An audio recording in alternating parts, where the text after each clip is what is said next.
Hello बच्चों, let's read this question. The question says the possible values of theta belonging to open interval 0 to pi. ये open interval का मतलब ये है कि 0 और पाई नहीं होना चाहिए, इनके बीच का वैल्यू होना चाहिए such that sine theta plus sine 4 theta plus sine 7 theta is equal to 0 are. 4 options are given. तो यहाँ पे इस क्वेश्चन को सॉल्व करने के लिए जो की कॉन्सेप्ट है that is to know about the general solution. अगर आपको जनरल सोल्यूशन का एक्सप्रेशन पता है for cases of sine and cos and different trigonometric functions, then you can easily solve this question. And apart from that, you should also know the formula of sin A plus sin B. So let's see the key concept first. So key concept में general solution की बात करते हैं. सबसे पहले sine theta is equal to, अगर sine alpha है तो यहाँ पे थीटा को लिखा जा सकता है एन पाई प्लस -1 पे पावर n इंटू अल्फा. इसी को और दूसरे तरीके से एक्सप्रेस किया जा सकता है n pi plus alpha if n is even, क्योंकि अगर n इवन है तो ये -1 पे पावर इवन होगा तो बीच में पॉजिटिव साइन आएगा. Otherwise n pi minus alpha if n is odd. दूसरा, sine a plus sine b का फॉर्मूला पता होना चाहिए. That is equal to 2 times of sine a plus b by 2 और ये हो जाएगा cos a minus b by 2. और जनरल सोल्यूशन जैसे sine theta is equal to sine alpha के लिए लिखा है, वैसे ही अगर आपको जरूरत पड़ जाए cos theta is equal to cos alpha के लिए लिखने के लिए, तो उस केस में थीटा कैसे एक्सप्रेस होता है 2n pi plus minus alpha. That's all. So सबसे पहले अब यहाँ पे इक्वेशन लिख लेते हैं. गिवन इक्वेशन है sine theta plus sine 4 theta plus sine 7 theta that is equal to 0. तो इसमें फर्स्ट और लास्ट टर्म इन दोनों में साइन ए प्लस बी अप्लाई कर लेते हैं. इन दोनों में ही क्यों अप्लाई कर रहे हैं? Because 7 plus 1 theta 8 theta divided by 2 4 theta आ जाएगा. ठीक है, तो उस तरीके से आपको सोचना है. तो ये हो जाएगा sine theta plus sine 7 theta एक साथ और plus sine 4 theta separately that is equal to 0.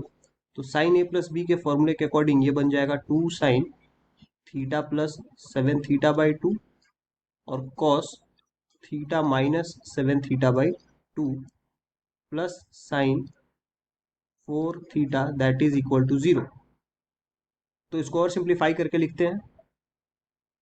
तो जब सिंप्लीफाई करेंगे तो ये हो जाएगा 2 साइन 3 थीटा और कॉस थीटा माइनस 7 थीटा है तो ये -3 थीटा अंदर बनेगा, लेकिन कॉस के अंदर माइनस हो प्लस हो उससे फर्क नहीं पड़ता है, तो कॉस 3 थीटा ही लिखेंगे plus sine 4 theta is equal to 0. तो ये बन 2 sine 4 theta cos 3 theta plus sine 4 theta is equal to 0. अब इन दोनों एक्सप्रेशन में साइन 4 थीटा कॉमन है तो साइन 4 थीटा को कॉमन ले लेंगे और बचेगा 2 cos 3 theta plus 1 is equal to 0.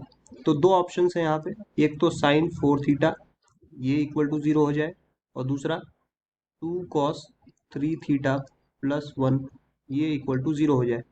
तो साइन 4 थीटा जब 0 होता है तो इसके लिए जो जनरल सोल्यूशन होगा वो क्या हो जाएगा 4 theta is equal to n pi. Plus minus लिखने की जरूरत नहीं क्योंकि यहाँ पे अल्फा ही 0 हो जाएगा. ठीक है, तो इसलिए 4 theta is equal to n pi ही एक्सप्रेशन होगा और यहाँ से थीटा का एक्सप्रेशन हो जाएगा एन पाई बाई 4. तो एक तो वैल्यू यहाँ से आ गया वेयर एन इज इंटीजर. दूसरा यहाँ से सॉल्व करेंगे तो cos 3 theta is equal to -1/2 हो गया. तो कॉस 3 थीटा को लिख सकते हैं कॉस ऑफ -1/2 होता है 2 पाई बाई 3 पे यानी 120 डिग्री पे. तो इसके लिए जो जनरल सोल्यूशन होगा that will be 3 theta is equal to 2n pi plus minus alpha यानी 2 पाई बाई 3. तो यहाँ से जो थीटा का वैल्यू आएगा that is 2n pi by 3 plus minus 2 pi by n, 2 pi by not n, 3 into 3 ये 9 हो जाएगा. So this is the another value of theta. तो इंडिविजुअल वैल्यूज के लिए अब हम ये देखेंगे कि थीटा 0 से पाई के बीच में ही रहना चाहिए और n की वैल्यू से स्टार्ट करेंगे पुट करना. तो जब n की वैल्यू यहाँ पे 0 पुट करेंगे तो थीटा की वैल्यू 0 आ जाएगी. बट 0 एक्सेप्टेबल नहीं है क्योंकि ये ओपन इंटरवल है, ये ध्यान रखना है. फिर n की जगह पे जब 1 रखेंगे तो थीटा का वैल्यू पाई बाई 4 आएगा, ये एक्सेप्टेबल वैल्यू है. n इज इक्वल टू 2 रखेंगे तो थीटा का वैल्यू 2 पाई बाई 4 यानी पाई बाई 2 आ जाएगा, ये भी एक्सेप्टेबल वैल्यू है. n इज इक्वल टू 3 पे थीटा का वैल्यू 3π/4 हो जाएगा, ये भी एक्सेप्टेबल वैल्यू है। n इज इक्वल टू 4 रखेंगे, थीटा का वैल्यू हो जाएगा 4π/4 यानी पाई, बट पाई के साइड भी क्लोज्ड इंटरवल नहीं है, ओपन है, तो ये भी कैंसिल हो जाएगा, रिजेक्ट हो जाएगा। Coming to the second part, यहाँ पे भी सेम प्रोसीजर अपनाएंगे, n is equal to 0 put करेंगे तो थीटा का वैल्यू यहाँ पे 2π/9। माइनस क्यों नहीं यूज कर रहा हूँ, बिकॉज माइनस वाले साइड पॉसिबल ही नहीं है, 0 से ज़्यादा ही होना चाहिए। Next n is equal to 1 put करेंगे तो थीटा का वैल्यू 2π/3 प्लस माइनस 2π/9। तो यहाँ से एक बार प्लस करेंगे, एक बार माइनस करेंगे, तो प्लस करने पे क्या आ जाएगा 2π/3 प्लस 2π/9, और यहाँ आ जाएगा 2π/3 माइनस 2π/9।